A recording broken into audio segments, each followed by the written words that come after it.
Hello everyone and welcome back to my YouTube channel Pappu career guide, a complete guide for all your career needs. तो फिर आज की video में देखने वाले हैं Cognizant agency latest updated eligibility criteria and document requireds के बारे में। तो फिर इस वीडियो में आप लोगों के जितने भी मन में डाउट्स आते होंगे डॉक्यूमेंट्स को लेकर, एलिजिबिलिटी क्राइटेरिया को लेकर, इस वीडियो में कंप्लीट करने वाला हूँ। वीडियो को आप लोग इन तक जरूर देखना। तो चलिए फ्रेंड करते हैं इस वीडियो को स्टार्ट। तो सबसे पहले बात कर ले फ्रेंड, यहाँ पर जो आपको मेरे सबसे पहला जो पॉइंट देखने को मिल रहा होगा, are Cognizant reject after HR और डॉक्यूमेंट वेरिफिकेशन राउंड। तो ये इस क्वेश्चन का आंसर आपका जो है 2 से लेकर 6 तक जितने भी आपको देखने को मिल रहे होंगे, अगर आप लोग इन सारे चीज़ों को फुलफिल करते हो then only you are not going to be rejected. अगर आप लोग जो है कॉग्निजेंट एजेंसी के एलिजिबिलिटी क्राइटेरिया को फुलफिल नहीं करते हो then only they will reject you. After that they will never reject you in Cognizant HR round, okay, because HR round is nothing but a document verification, okay, if you are not matching their eligibility criteria। चलिए अब देखते क्या क्या है eligibility criteria जो कि हम लोग को फुलफिल करना होगा।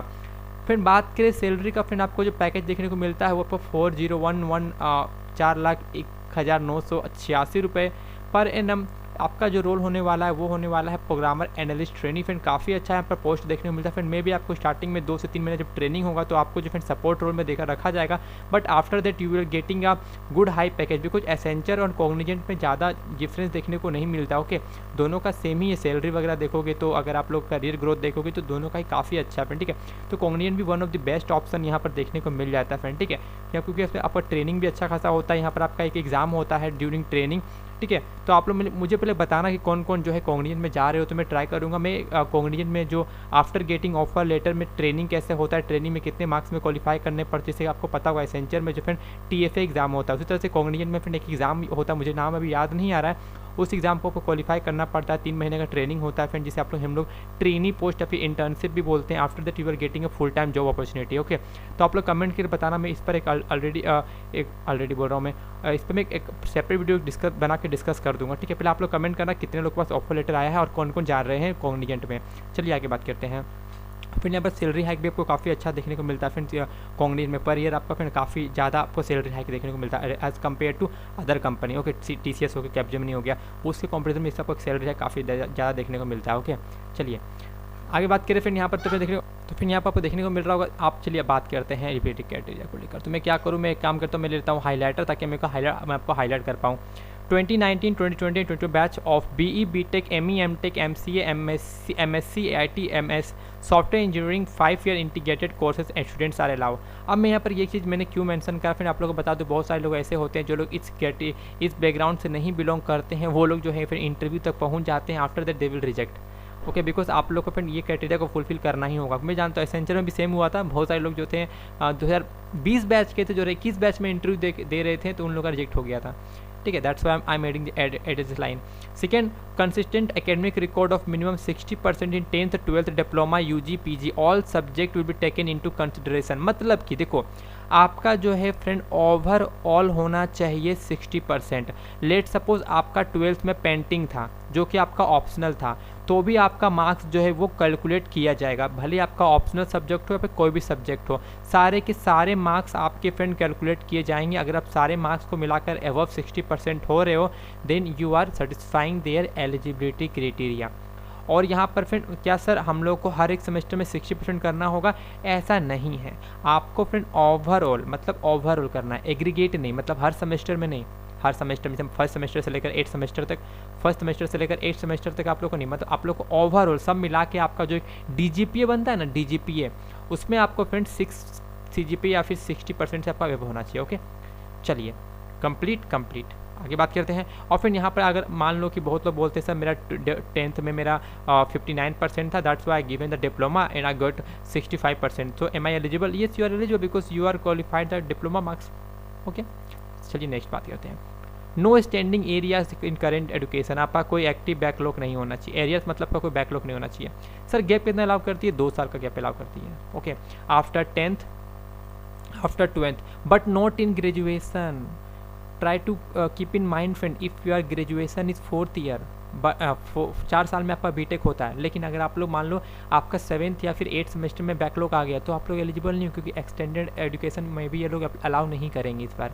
ओके, चलिए आगे बात करते हैं। At the time of joining all recruiters need to have minimum 60% aggregate all subject will be taken into consideration in the pursuing degree with no standing arrears. आपका कोई स्टैंडिंग बैकलॉग नहीं होना चाहिए, मतलब कि before joining you have to clear all your backlog, अगर है तो दे विल रिजेक्ट यू। चलिए आगे बात करते हैं।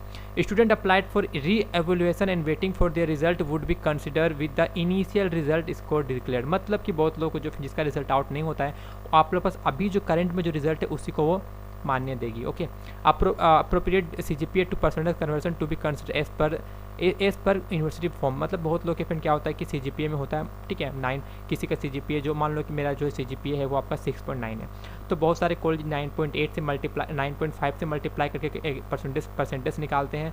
बहुत सारे कॉलेज जो फिर 9.2 से मल्टीप्लाई करते हैं, और WBUT जो है आई थिंक वो 9.8 से मल्टीप्लाई करती है। तो हर एक कॉलेज का अलग अलग होता है, तो उसके हिसाब से वो लोग कंसिडर करेंगे। Okay, strong return and communication skills आपका होना चाहिए। Okay, opportunity to are open in India, national OSI or PI who are currently residing in India, flexible to relocate to anywhere in India, work in any safe technology domain. Okay, student must upload their resume with embedded photograph, all academic document including school certificate and college mark sheet. Okay, government ID proof scanned as one PDF file during the test registration, mandatory process to appear for the test। मतलब आप लोग कुछ joint superset में आपको अपने document को upload करने होते हैं, सारे के सारे चीज़ों को मिलाकर एक PDF फाइल में करके। ओके, चलिए student should have soft copy of the below mention document ready with the sharing during online interview. Resume maximum 2 pages with high resolution passport size photograph embedded both years must be visible with light background, all academic marksheet and certificate for verification, Aadhaar card, pan card and passport if applicable. Passport अगर आप है तो अभी दिखाना, नहीं है तो छोड़ दो, लेकिन अप्लाई जरूर कर देना। तो आई होप फ्रेंड आप देखते हैं कि मैं कुछ भूल ना गया। एक सेकेंड, डिस्कस कर लिया मैंने 10-12 में क्राइटेरिया मैंने बता दिया 60% active, total backlog application 0, gap allowed 2 years. Okay, gap allowed between 2 years. Semester overall आपका ओवर होना चाहिए 60%, एग्रीगेट CGPA रिक्वायर्ड, फिर आपका 6 CGPA या फिर 6.5, मतलब आपके हिसाब से, आपके कॉलेज हिसाब से। मान लो कि अगर आपका है 6 CGPA, मान लो कि 6.5, तो उसे आप लोग अपने कॉलेज के हिसाब से मल्टीप्लाई कर देना, ठीक है 9.5 या फिर जो भी आपका है। अगर परसेंटेज में करना, आपका 60% से एवब आ रहा है कि नहीं आ रहा, ठीक है। जॉब रोल बता दिया, पैट मतलब program analyst training, salary 4.01986, career growth काफ़ी अच्छा देखने को मिलता है, सैलरी भी हाइक यहाँ पर काफ़ी ज़्यादा होता है, ठीक है। When CTS rejected student can apply again when ever they release there hiring. Okay, तो यहाँ पर फिर 3 महीने का वो लोग बोलते हैं, 3 से 6 महीने का, बट ऐसा कुछ भी नहीं है। अगर आप वो फिर से हायरिंग करती है तो आप लोग कैसे अप्लाई करोगे, मैं ऑलरेडी से वीडियो बना दूंगा। जब भी वो हायरिंग करेगी, बहुत जल्द हायरिंग करने वाली है, जब भी वो हायरिंग स्टार्ट करेगी मैं आप लोग को अपडेट कर दूंगा कि how rejected student can apply for again, मैं बता दूंगा आप लोगों को, डरने की बात नहीं है, ठीक है। तो चलिए फिर मिलते हैं दूसरे वीडियो में। टिल देन जय हिंद, जय भारत।